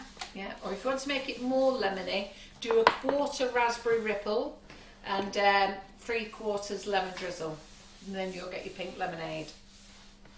So the bags that we've got on offer, so it's 5 bags for £10. That's what's on offer tonight. So they're the new flavours. They will be on for a week. I'm not sure if John will extend it after that, but he's put them on offer now, and then they're going out to the trade then. So if the trade wants to buy them, so you'll find that they'll be with other suppliers soon. And there's your fudge. What time is it? Hey, look at that, Laura. 15 minutes early. Yeah. Well. And the Wonder Dust, so Nick says, Nicky said, Karen, will you please show us the Wonder Dust shades again? I will in a moment then. So I hope you do the fudge. I was just going to knit that while I wasn't on camera, but I'm going to do it anyway because I've committed. You've got to take one for the team, Laura. You've got to show them how yummy it is. To it. I think that when you knit stuff like that, it shows everybody how nice it is, and it is nice, isn't it? And which one was that one you've used there? Is that the sticky toffee pudding one? The sticky toffee pudding. It's amazing. This one is the apple crumble. Yeah. And then we've used... That's Lindsay McIver's favourite, that one, the apple crumble. Well, this is for you, Lindsay. Absolutely, it's lovely. So yeah, so do give the fudge a go. Seriously, you've just seen how easy it is, and to clean your bowl afterwards, just soak it in hot soapy water. It will clean off, do not worry. All right, but it is really nice.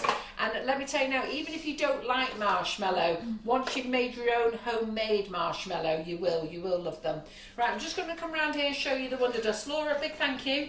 Everyone absolutely loves it. So yes, give it the... You can just pick off the sides. If you want to not wash it straight away, you can, once it's cold, just pick off all those little bits as well. We're going to show them what you're going to do. So Laura's lovely and slim, and she's going to end up like her mother if she carries on. Just take this. See you in a bit. See you later. This is how it all started. It just breaks off so easily though. Pardon? It just breaks off Oh, so easily, them. look. Just have all that.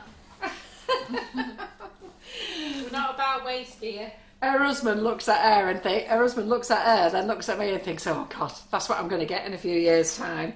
So bless him. So I'll just put these out the way here. Oh, it smells so good. I know I keep saying it. Oh, just lovely. So the Wonder Dust is back in stock. There's now 8 colours, and we're going to add some more colours to it as well. So it's absolutely fabulous. Love it. And Simon, could you just pass me a turntable? There's a silver one there. Can I put this kettle on? Yeah, put it on, yeah. That one there. Yep, brilliant. So as I was in the kitchen this morning, and I said to Terry, come and do some little videos of me just lustering for you. So she's working on them and she's going to put them together. So let me just show you. Ooh. So there's, hang on a minute. Let me get them on. What? Don't know whether you can see them all now. So this is a dummy cake. This is real cake. This is the one that Rachel Hannah did on Monday, and that was when she did it. She used the ganache kits, which is British, and then she showed you how to cover it with sugar paste. That's this one, and then this is a dummy, and this is a dummy. So the colours that are out are, I've just brought some home for Laura to take out. So we've got white sparkle, that's a new, so there's snow pearl and there's white sparkle. We've also got bright gold, which we had out last time, and I haven't done the bright gold here, but I'm going to do one tomorrow. We've got sparkling gold luster, and this is the sparkling gold luster, this one, isn't it lovely? So that's nice. Then we've got ruby rose, which is this one, ruby rose. Deep rich gold I haven't done. Copper, this is the copper. And snow pearl I haven't done. And this is the bronze, this is the glowing bronze one. So isn't that lovely, that? Aren't they really pretty? So I will do the other ones. At the moment the bottles are coming out with just a temporary label on, but the printer popped up to see me at the office today to see if I like the labels, and he's printing them tomorrow. So once we get those, we'll put the proper labels on. So at the moment there's just a temporary label on them. So they're on the website, we've got plenty in stock, and John's ordered another one. And then you should see Terry's videos. I think hopefully she might have them done tomorrow, of where I've showed you how to luster the cake. But don't they look great? Aren't they shiny? Aren't they? I'm really pleased with them. And they're a great price as well. Now when we brought them out last time, they were meant to be $3.99 each, on offer for $2.99, but you know I have to wear hearing aids, don't you? So I accidentally put them in there, put them on off. I didn't have them in, I've not had them in since Christmas. So I accidentally put them on offer at $2.99 and introductory offer at $2.49. So what we've done is, rather than put them up, we have adjusted the price now because the shipping is so expensive. So we've adjusted it to $2.79. So you're paying an extra 26p from last time. That's all, and that's just to account for the extra shipping as well, and to stop me getting told off John. Yeah, and then lots of you won these last week, so we gave away 40 sets. We gave away 20 sets when they first came in, and we gave away 40 sets last week. When was we doing that? Was it Monday? When we was doing 40 sets? Yeah. Yeah, it must have been Monday. But they're lovely, aren't they? Can you see them spinning around there? Look, don't they look fab? Yeah. So you'll see a lot of them. I've given some to Rachel Hannah today for her to try, and like I say, Laura, the girls in the office have got them. Lots of you got them on giveaways, so I'm also going to send out some to a couple of bloggers to try out for me as well and see what they think. What else did I want to tell you about? Classes. I think I've told you about everything actually. There's just one thing I do want to say is I've taken myself off Messenger, okay? So on our Facebook page, Sugar and Crumbs with Nifty Nozzles, which is where you are now watching this live, last year I actually turned the Messenger off there, and it has an auto responder on, and when you send a message it will tell you go to info at Sugar and Crumbs. It says info.sugarandcrumbs@icloud.com, and basically I wanted to do the same to my Messenger. Nobody's upset me or anything like that. I am just really tired. I'm really feeling it. And I sat down the other day and I said to John, I'm just going to have an hour, and I spent 4 hours on Messenger. I actually didn't have an hour, and lots of it is customer services related issues. And I'm actually had a meeting with our office manager, Laura, tonight. And I don't want any members of staff dealing with customer services issues. They all have to go through info. So Karen Naylor, she does a lot of it, and I've asked her to stop it. And basically, it's not that we're trying to get away from you. It's basically so that everything goes into one channel. Because if all the questions go into info.sugarandcrumbs@icloud.com, we can actually deal with it. But when you private message me, what I do is I screenshot it, and then I send it to the office. Then the office send me a response back. Then I send it to the customer. And then there's no tracking of that conversation. And we just want to keep everything on one channel. So I've seen Karen's commented tonight, and she's put a couple of things. She's put info. But what I'd like you to do now is, if you can, not contact any other staff. So mainly because I want them to go home and have a life at home. And it's not going to clear up my workload. I was still working till 11 o'clock last night. But over this next year, I'm 60 next year, And by the time I get to 60, I want to have handed over a few more jobs so that I can spend more time in the Sugar and Crumbs kitchen. So that's where I aim to be. And I also want to spend a little more time with the grandchildren.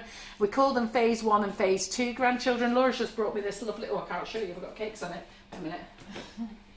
So for Mother's Day, look, it didn't come in time for Mother's Day, but Laura's just put me this lovely book together, and it starts off phase 1 grandchildren and phase 2, and we call them that because I've got twin girls, Laura and Adele started with their children before the boys, and then there's been a big gap before the next lot come, and I just feel that every celebration, meal out, the kids have always known me to be a workaholic, and everywhere I've gone, I've always been emailing, on the phone, doing something. I've ruined every family meal, everything. And I just think by the time I get to 60, I wouldn't say that. I have. I've ruined every holiday. Got a book full of good memories. Yeah, we have got a book full of good memories, but every one I'm stuck to my phone like that. And I've just made the decision that I'm not well, I don't feel great, and I just need to stop it. So now I just want everything to come into one channel, info.sugarandcrumbs@icloud.com. You can get me there if you need me. I can help you, but that's where I am. Yeah, and it means all the staff can help out as well. So I hope you understand that. Yeah, and try not to message the other staff as well, because we'll be having a meeting with them tomorrow that it all has to stop. It's just too much. They need to go home and they need to rest themselves. Right, so on a positive note, I hope you've really enjoyed tonight's live. It's always lovely having Laura in the kitchen.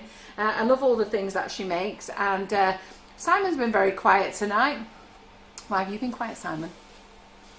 Have you redone your beard though, haven't you? It was not this week, no, I did it Sunday. All right, well, it's looking all right. Anyhow, but he's looking well, probably a bit depressed because he can't eat ruby chocolate, which he was eyeballing. So, but we'll send him home with a bit of fudge anyhow, that'll keep him happy. So thank you for joining us, and Karen is in the kitchen tomorrow at 11:30. She's not been around for a couple of weeks because we've been doing classes, and then Rachel Hannah is doing a live in her group tomorrow in the afternoon. So you've got a nice busy day, and then on Monday, I don't know what we're doing on Monday, I forgot. I have no idea. I have no idea. It will be up on the calendar. I can't even think. Next week's calendar yet. I haven't seen it either. So You make it. I know I've made it, but I can't remember what it is. So we'll be very busy next week anyhow. And that's it, isn't it? So we'll see you in 2 weeks, Laura. I'll be back in 2 weeks, yeah. Yeah. All right then. So thanks very much, everyone. Thanks, Laura. Thank you. And enjoy your bundles. I'm just washing up. Yes, enjoy your bundles. You're going to absolutely love them. All right then. Bye. Bye.